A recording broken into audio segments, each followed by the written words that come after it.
Didier Guillaume, bonjour. Bonjour. Merci d'être avec nous. Nous allons parler municipal, nous allons parler de la PAC, nous allons parler du Brexit. Mais je voudrais commencer avec le bien-être animal. Vous allez présenter tout à l'heure votre plan, le plan gouvernemental pour essayer d'améliorer le bien-être animal. Alors, on va regarder les mesures et je vous poserai des questions sur ces mesures. Je vais commencer avec l'interdiction du broyage des poussins. Des poussins mâles. Poussins mâles, bah oui, j'imagine, parce que les femelles pondent. Exactement. Bon, les poussins mâles à partir de 2021. Oui. Pas avant. Non, ce n'est pas possible. Nous avons tout essayé. Nous avons monté un consortium franco-allemand. Nous mettons beaucoup d'argent. La France met plus de 4 millions d'euros déjà dans la recherche. L'Allemagne en a mis 8. Le problème, c'est que en grande échelle, nous n'avons pas encore la solution pour la fin du broyage des poussins mâles, que tout le monde trouve ça anormal de continuer à le faire. Donc l'objectif, c'est de forcer les entreprises, la recherche à faire cela. 2021. Fin 2021, c'est terminé. De toute façon, ils n'auront pas le choix. Donc il faut accélérer. Nous avons fait une réunion... La recherche pour sélectionner les embryons. Voilà, pour trouver la technique qui marche à grande échelle. Il y en a une, hein. Oui, il y en a une. La sélection des embryons à 9 jours. Exactement, mais aujourd'hui... Je dis bien à 9 jours. Aujourd'hui, il faudrait le faire avant 9 jours peut-être. Oui. Et en tout cas, où ça ne marche pas à grande échelle. Et il faut aussi que ce soit fait de façon économique. C'est la raison pour laquelle nous montons un consortium franco-allemand. Et c'est maintenant dans le cadre de ce consortium franco-allemand que nous allons mettre tous nos moyens en place pour y arriver. Alors Didier Guillaume, est-ce qu'on va continuer à envoyer des poules tuées en France dans les pays d'Afrique?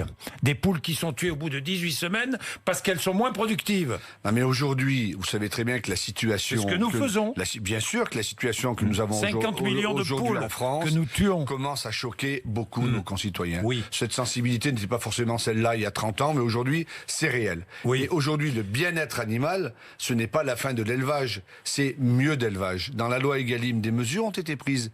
Interdiction de construire des poulaillers tels qu'ils étaient comme cela. Aujourd'hui, la moitié des poules que nous avons en France sont à l'air libre. Elles courent. Il faut avancer. Il y a encore des mesures qui doivent être prises. Mais aujourd'hui, nous sommes obligés de tenir compte des deux choses. Non, mais c'est très important. À la fois le bien-être animal indispensable et l'économie. On ne peut pas fermer certains élevages parce que si nous interdisions directement, ne doutons pas que les gens continueraient à manger. Donc les poules en cage, on ne peut pas. Les poules en cage, on ne peut pas interdire définitivement la poule en cage. Si, mais il n'y a plus aucune construction de bâtiments de poules en cage aujourd'hui. Et il n'y aura plus de poules en cage en France quand ?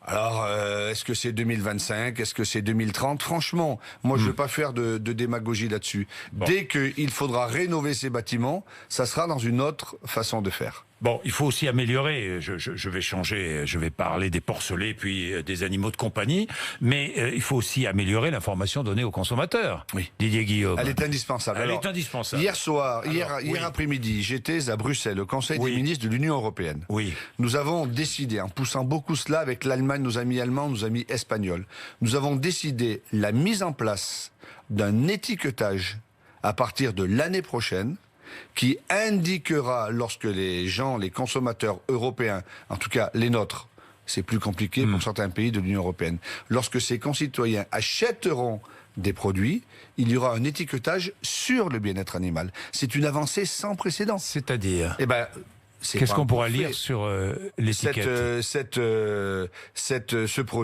produit carné, ce produit de poulet, etc., a été abattu dans des conditions, dans un abattoir tel que... Et est-ce que sur l'étiquetage, lorsque j'achèterai un produit transformé contenant des œufs, je saurai si ces œufs viennent de poules en cage ou pas ? C'est exactement cela.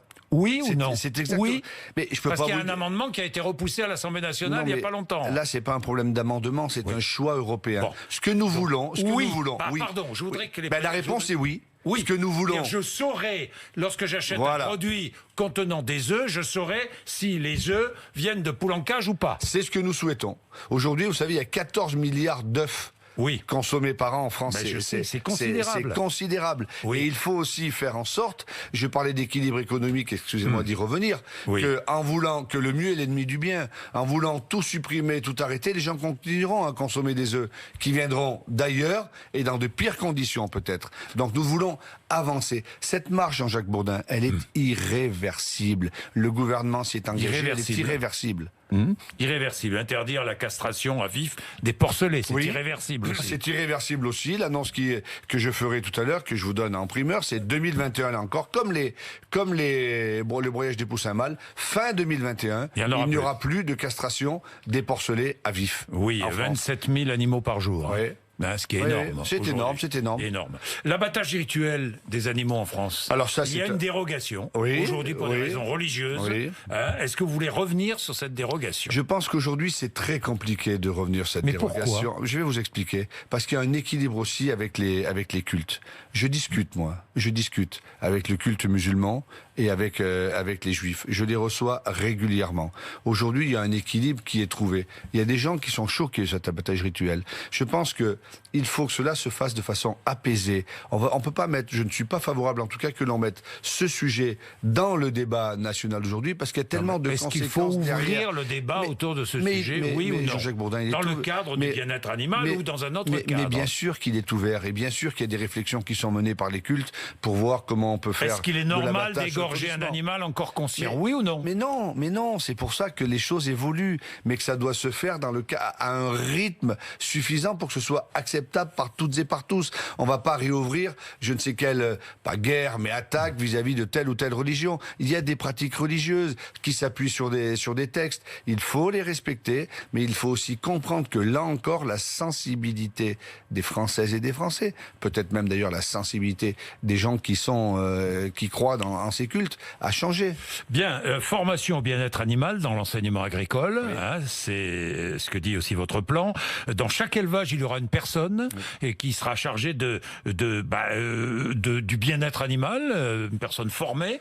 Ce que nous voulons, c'est la prise en compte des choses. Ça passe par où? Ça passe par l'école, ça passe par la formation. On l'a vu sur tous les sujets de société. C'est nos mômes qui nous indiquent les choses. Et aujourd'hui, les jeunes de notre pays, ils sont sur la transition écologique et agroécologique, ils sont sur la lutte contre la maltraitance animale, ils sont pour le bien-être animal. On voit bien tout cela. Tous les jeunes aujourd'hui qui rentrent en agriculture et qui s'installent, qu'est-ce qu'ils font? Ils font de la transition, ils font de l'agriculture de conservation, ils font du bio, ils font des circuits courts. On sait que c'est ça la direction. C'est pas exclusive. On a besoin de circuits longs, on a besoin d'industrie agroalimentaire, on a besoin d'une agriculture compétitive. Mais on sait que cette évolution elle est là. Donc, il faudra que dans chaque élevage, un éleveur ait une sensibilité. Mais je vais vous dire une chose qui va peut-être choquer, mais il y a le bien-être animal, et moi je suis aussi attaché au bien-être de l'éleveur. C'est très important. Vous savez, moi je connais pas d'éleveurs qui sont pour la maltraitance de leurs animaux. Tous les éleveurs que je rencontre, soit des éleveurs ovins, caprins, bovins, ils aiment leurs animaux, ils connaissent leurs animaux, ils les soignent. Ils ont utilisé l'année dernière 40% de moins d'antibiotiques. La lutte contre l'antibiorésistance est très importante, donc des efforts sont faits. Ça ne va jamais assez vite pour une partie de la population, c'est bien normal, mais je vous assure, pour les voir tous les jours, qu'il y a des avancées sans précédent. Cette discussion, Jean-Jacques Bourdin, il y a 3 ou 4 ans en arrière, nous ne l'aurions même pas eu. Alors, vous voulez aussi améliorer les conditions de transport des animaux. En ce qui concerne des animaux de compagnie, alors dans les animaux de compagnie, interdiction des ventes dans les véhicules. Oui. C'est-à-dire? Oui, aujourd'hui, il y a des endroits, des marchés où il y a des animaux qui sont dans des sacs, dans des paniers. On passe devant, la malle est ouverte, je donne un billet, j'achète un truc. Non. Ce que nous voulons, c'est arrêter les achats d'impulsion. On n'achète pas un chat, un chien, un animal de compagnie, comme on achète une glace en passant devant sur Internet pareil, il va falloir ça va être interdit aussi. C'est la raison pour laquelle le Premier ministre, à ma demande, a nommé un député très compétent sur le sujet qui s'appelle Monsieur Dombreval, député des Alpes-Maritimes, qui pendant 6 mois va travailler sur le sujet. Donc vous êtes pour l'interdiction de la vente Interdiction totale. Interdiction totale. L'interdiction sur Internet, dans les véhicules et dans les animaleries. Et dans les animaleries. Non, il faut acheter les animaux. Il faut acheter chez des professionnels. Chez des professionnels. C'est absolument, pas d'Internet. C'est absolument normal. Pas Le Bon Coin ou je sais pas où. Parce que sans ça, qu'est-ce que ça veut dire? J'ai envie d'un petit chien, mais si je suis dans un F2 ou si je suis dans une maison avec un jardin, on n'achète pas le même animal. Et puis surtout, il faut se dire une chose. On arrête les achats d'impulsion. Chaque année, Jean-Jacques Bourdin, 100 000 animaux de compagnie, 100 000 chiens, chats sont abandonnés. Certains sont euthanasiés parce qu'il n'y a plus de place dans les refuges. D'autres sont pris par les refuges. Et je crois que c'est important. Moi, je veux travailler avec les associations. Je veux travailler avec tous les refuges, avec la SPA, avec toutes les associations. Vous savez, moi, j'aime beaucoup un homme qui s'appelle Max Guazzini. Ce qu'il a fait dernièrement, là, en vendant tous ses disques d'or pour le bien-être animal, pour la Fondation Brigitte Bardot. Ça a dû lui déchirer le cœur. C'est sa vie, tout cela. Mais je crois que c'est formidable. Il faut aider tous les Vous avez des animaux de compagnie? Non, j'en ai pas. Chien, non, j'en ai pas. Bon, si vous aviez eu un chat, il devrait être... si vous aviez un chat, il devrait être identifié. Alors ça, c'est la règle hein, c'est la aujourd'hui, règle. oui. Sauf que maintenant... Contravention si son chat n'est pas identifié. C'est dans la règle aussi, ça. Hein. Bon, aujourd'hui, c'est... Alors, qu'est-ce qu'il y a de nouveau? Nous essayons d'avancer pour faire en sorte que pour les chiens, aujourd'hui, un chien qui n'est pas identifié, c'est 135 € de pénalité. C'est déjà une réalité. Oui. Il faut le mettre pour les chats. Parce que pour les chats, ce n'est pas le cas. Parce que là encore, si un chat il est identifié, il est marqué, on va le retrouver s'il est abandonné. On retrouvera le propriétaire. On pourra sanctionner le propriétaire. Pour lutter contre l'abandon. Vous savez, aujourd'hui, je pense que globalement, là encore, il y a beaucoup de Françaises et de Français qui aiment leurs chiens, qui aiment leurs chats, qui aiment leurs animaux de compagnie. Si vous savez ce qu'on trouve dans les appartements comme animaux, c'est des trucs de dingue, des serpents, des crocodiles. Enfin, parlons pas de cela. Les animaux de compagnie dits traditionnels, il faut qu'ils soient bien. Et qui va vérifier, etc. Ah ben, il y a des contrôles, il y a des services vétérinaires qui sont là. Ouais. Et puis vous savez, lorsqu'on achète un chat, un chien, on est marqué sur un registre lorsqu'on l'achète au refuge. Nous, ce que nous souhaitons, c'est nous appuyer sur les professionnels. Que chaque animal soit identifié. L'idéal, c'est cela, c'est d'arriver à cela. Oui, chaque animal identifié. Voilà, comme ça, au moins, on saura avec quoi s'en tenir. Une sorte de carnet, de santé, comme un enfant. Exactement. Bon, ça sera ça. Une loi ça pourrait être ça. Une loi. On va essayer de le faire sans la loi.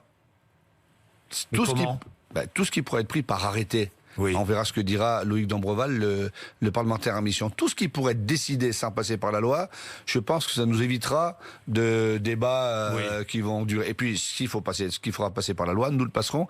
La décision du président de la République, du Premier ministre, sont très claires. Nous devons avancer sur ce sujet. Les cirques avec animaux sauvages, les delphinariums, vous êtes pour Alors ou contre? je vais vous répondre très précisément. Ça, je passe pas le ballon en touche. Hein, ça dépend du ministère de la Transition écologique et solidaire. Je sais. Moi, ma position, elle est assez claire. C'est que c'est plus possible d'avoir des dromadaires faméliques dans les campagnes lorsque le cirque, truc ou bidule arrive. Ça, ces animaux-là, ce n'est pas de la bientraitance et je suis pour les supprimer. Après, dans les grands cirques bien contrôlés avec des vétérinaires, c'est pas à moi de trancher. Il faudra regarder cela. Vous n'êtes pas contre l'interdiction? Vous n'êtes pas pour l'interdiction? Non, parce que je me dis qu'un papy, une mamie qui emmène son enfant, voilà. Faut voir quoi? Non, faut voir comment les choses se passent. Tout cela, on est dans le débat aujourd'hui. Non mais d'accord, mais on est. Position. Je vais pas vous donner la conclusion avant de. Moi, je pense que, je vous le disais, le bien-être animal aujourd'hui. Bon. Alors, le bien-être animal, l'interdiction de la corrida aux mineurs? Non, je ne crois pas que ce soit une bonne solution. Les mineurs, pourquoi les mineurs et pourquoi pas les films? Je pense pas que ce soit par les mineurs qu'il faille prendre le sujet. La corrida, c'est quelque chose de très polémique.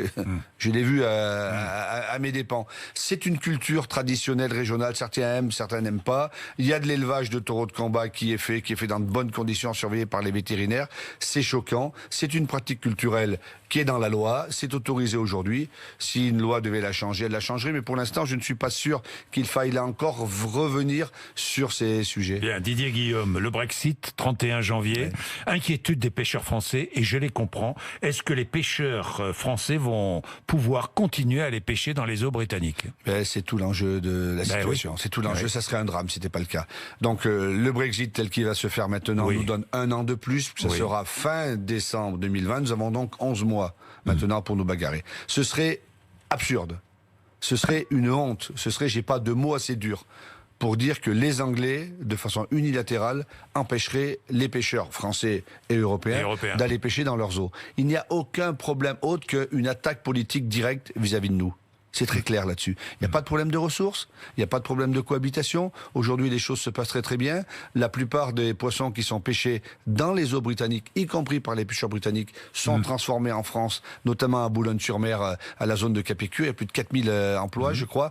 Donc, ce serait absolument un scandale que les Britanniques nous empêchent d'aller pêcher dans leurs eaux. Nous nous bagarrons beaucoup. Là, je veux saluer la responsabilité des patrons pêcheurs français et de leurs représentants régionaux. Nous ferons tout, et le président de la République s'y est déjà engagé, afin que les pêcheurs français puissent continuer à aller pêcher dans les eaux britanniques. C'est 20% des pêcheries de la flotte, hein. C'est pas la totalité. Oui, mais enfin, mais bien sûr, mais c'est des centaines d'emplois qui seraient là. Exactement. La conséquence, pour tout préciser, pour vos téléspectateurs et auditeurs, hein, si les Britanniques empêchent d'aller pêcher dans leurs eaux, c'est immédiatement des bateaux qui sont à l'arrêt. C'est du chômage pour les marins. C'est des pertes de millions d'euros, de dizaines de millions d'euros de ressources. C'est la fin d'une partie de notre histoire de pêche. Alors que la pêche, ça fait beaucoup de travail, là encore, pour travailler sur la ressource, pour la halieutique, la régénération. Enfin voilà, c'est un vrai sujet. Bien, la PAC, discussion du budget en cours. Avec le Brexit, ça se complique un peu les choses. Oui, enfin, ça se complique, oui et non. Parce que nous, ce que nous disons sur la PAC, c'est que, bon, les Britanniques s'en vont. Très bien. Mais nous n'acceptons pas la position de la Commission européenne. La Commission européenne veut faire un double effet qui se coule, si je peux m'exprimer ainsi, c'est-à-dire que non seulement on enlève la contribution des Britanniques, donc ça fait baisser le budget de l'Europe et donc le budget de la PAC, mais en plus ils veulent nous piquer l'argent, une partie de l'argent de l'agriculture, pour le mettre sur des fonds de cohésion, pour être sur autre chose. Non. Nous sommes la France opposés. Dit non. Non, pas la France. La France et ses alliés disent non. Nous avons 20 pays sur les 27 qui resteront, 20 pays sur les 27, qui n'acceptent pas, nous sommes opposés, nous combattons la position de la Commission qui veut baisser le budget de la PAC. Pourquoi ? Parce que la PAC continue à jouer un rôle d'équilibre pour l'agroalimentaire et l'alimentation. Vous savez, si on n'arrive pas à mettre de l'argent pour la transition agroécologique, sur les sujets que nous évoquions, la PAC va mettre de l'argent dans le cadre du FEADER pour les animaux, etc. Si nous n'avons plus ça, on ne va pas pouvoir avoir des pratiques vertueuses. Et comme les Français continueront à manger, ils mangeront des produits qu'on ne voudrait pas cultiver en Europe. Donc, c'est une grosse bataille. Bien, Didier Guillaume, autre bataille des municipales à Biarritz. Oui. Vous êtes candidat, tête de liste, à Biarritz. Face à vous, le maire sortant, Michel Venac, qui sur sa liste a un autre ministre, Monsieur Lemoine. Deux ministres candidats l'un contre l'autre, c'est inconcevable, dit Édouard Philippe, ou a dit Édouard Philippe. C'est inconcevable ? C'est inconcevable et baroque, et ça ne se produira pas, évidemment, Jean-Jacques Bourdin. Et pourquoi ? Parce que c'est pas possible. Parce que vous allez démissionner ? C'est pas possible que deux membres du gouvernement soient... Ça ne se produira pas, attendez, pourquoi ? Deux membres du gouvernement soient présents l'un contre l'autre, même si mon collègue est sur une liste, et que moi j'aspire à être maire parce que cette ville a besoin de changement. J'y vis maintenant, c'est ma résidence principale, vous le savez, nous en avions déjà parlé. Qu'un ministre aille dans une élection municipale, mais encore heureux que les responsables politiques y aillent. Édouard Philippe peut-être au Havre, Gérald Darmanin l'a annoncé à Tourcoing, peut-être Le Cornu, peut-être Franck Riester, moi-même. Il faut que les ministres, les membres du gouvernement, portent la politique du gouvernement sur le terrain, et puis aussi s'engagent parce que c'est leur ville. Après, évidemment, il ne peut pas y avoir deux ministres candidats l'un contre l'autre. Moi, j'ai eu cette discussion avec le Premier ministre, j'ai eu cette discussion avec le Président de la République, et j'attends leur arbitrage qui va se produire, à mon avis, dans les heures et les jours qui viennent, et je respecterai l'arbitrage du Président de la République. Je n'en sais rien. Pour l'instant, je suis à ma tâche et je n'ai pas l'intention de démissionner. C'est inconcevable ? Et vous n'avez pas l'intention de démissionner. Il faudra que vous m'expliquiez, là, parce que là, je ne comprends pas du tout, moi. C'est très simple. Ah bon, c'est très simple. Nous sommes deux. Vous êtes deux. Ah donc vous demandez à Lemoine de démissionner. Je ne demande... Ou alors les deux démissionnent. Mais pourquoi pas ? C'est la solution ? C'est ce que vous demandez ? Moi, je ne demande... Non, mais comment pouvez-vous me dire... Non, le Premier ministre dit c'est inconcevable. Et il a raison. Il a raison, très bien. Vous êtes tête de liste à Biarritz. Vous êtes ministre de l'Agriculture. Sur la liste concurrente, il y a un autre ministre. Le Premier ministre dit c'est inconcevable, mais vous restez tous les deux. Ça a beau être inconcevable, vous restez tous les deux ministres. Et tous les deux candidats. Mais pas du tout. Comment pas du tout ? Je vous dis qu'il n'y aura pas deux ministres candidats l'un contre l'autre à Biarritz en mars prochain. Le dépôt des listes, c'est dans 15 jours ou 3 semaines. La campagne a à peine démarré. Donc le Président de la République et le Premier ministre nous demanderont de faire des choix. Et je ferai des choix. Vous choisirez ? Je ne sais pas ce qu'ils vont me demander. Je ferai des choix. En fonction de ce qu'ils vous demandent. Vous pourriez abandonner Biarritz. Attendez. J'ai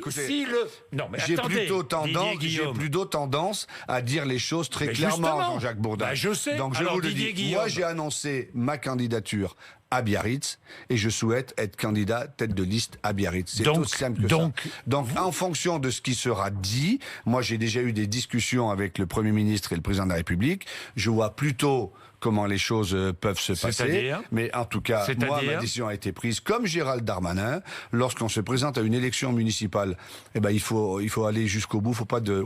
je m'échappe. Donc si je devais être maire de Biarritz, je quitterais le gouvernement pour être maire de Biarritz parce que c'est la règle qui a été fixée par le Premier ministre. Si demain, après-demain, dans une semaine, le Premier ministre ou le Président de la République demande à Jean-Baptiste Lemoyne et à moi-même si nous voulons être candidats à Biarritz de quitter le gouvernement, Eh bien, je quitterai le gouvernement si c'est la volonté du président de la République. Pour l'instant, je suis à ma tâche. Donc, Je irai à Bruxelles. si vous n'êtes pas élu- Aujourd'hui, je fais le. Si je comprends travaille. bien, Oui. parce que si vous n'êtes pas élu à Biarritz, vous restez ministre. Vous gardez une poire pour la soif. Ah, quoi. pas du Non, tout. c'est pas Alors ça. non, Ah, alors non. là, non, ça c'est. Non, mais je dis ça. Je vous, vous connais. ne pourriez pas revenir. Je vous ne vous connais pourriez trop. pas Vous êtes- redevenir sénateur de la Drôme.